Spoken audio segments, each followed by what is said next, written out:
Hello everyone. Today we'll be discussing about the generic concept within the C# language. Okay, the generics are nothing but the placeholders which are being used in the C#. Placeholders, as we have already discussed in the programmatic concept, earlier we used to use the placeholders as the flower brackets and we used to mention it as 0, 1. These placeholders were being used. When you want to print the multiple elements in a single line or the separate line, you use the placeholders. Okay, it was used earlier.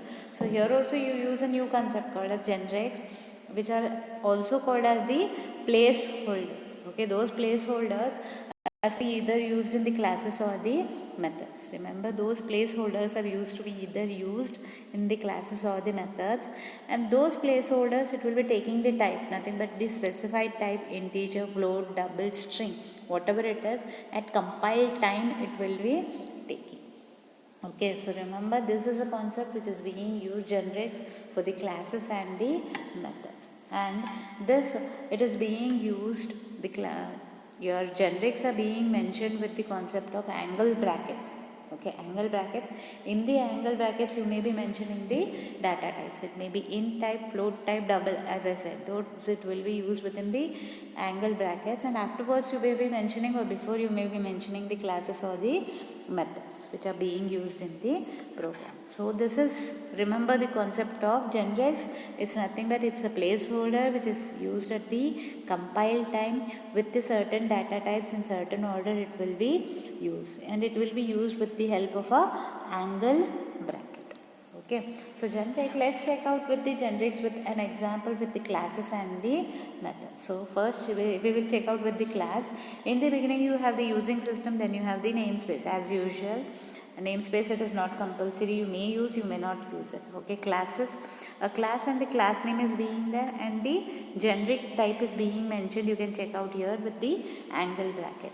And public, your generic class, whichever class is there, it will be taking one message of the whichever type. It may be string, int, float, whatever it is. It will be taking that particular message and it will be just printing it. Okay, so let's check out in the main method what is set to be happening.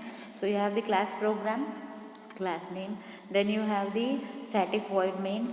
Okay, then afterwards you have the class which is being created here, that you will be taking, that is generic class, and here you have the what? Here you have what? The generics which are being mentioned. So string, generic type or object is being created here, new generic class, and it is of type string. First one. Okay, first one it is of type string, sorry. First one it is of type string, second one it is of type int, and third one it is of type character. And an object is being created, gen I, and get character. Those objects are being created, and in those objects you are set to be storing these particular things. One is your message, this is generic class. Second one, integer you are storing, that is 101. And third one, you are set to be storing the character t in the object get ch. Okay, like this it will be there, it will be carried out, it moves here and it just prints the message. So first it is printing this generic class, next it is printing 101, and next it is printing t. Okay, that it will be printed on the screen. Okay, this is the concept of your generic class. Now let's check out with the generic method. Okay, so same way you have the same things it is being mentioned. So you have a using system, your namespace, class, generic class, then you have a method. Okay, public void show, and it will be mentioning its generic type, whichever type it is being using, and it is set to be printing the message t.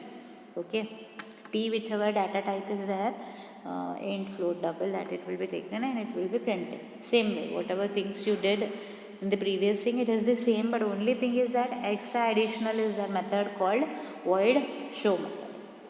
Okay, in the main method here also you create an object, gen c. Okay, object is being created, and through that object you are set to be, and through that object you can check out this gen c, you are set to be calling this particular method. Okay, you are calling this method, and you are set to be printing what? You are printing first sentence, that is this generic method. Okay, then you are printing gen c dot show 101, it is being printed.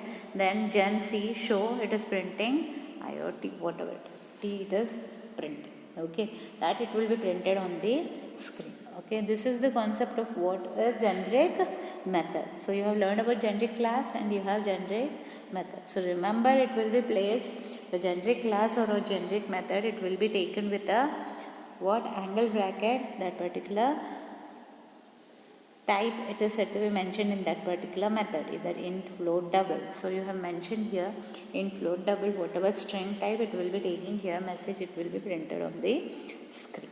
Okay, this is generic method. And in the generic classes there are various types of namespaces you can check out. The namespaces which are being present are list, you have stack, you have queue, you have linked list, you have hash set, you have sorted set, you have dictionary, you have sorted dictionary, and you have sorted list. These and all are the types of namespaces which are there in the generic class. Okay, so let's check out these in the next few sessions.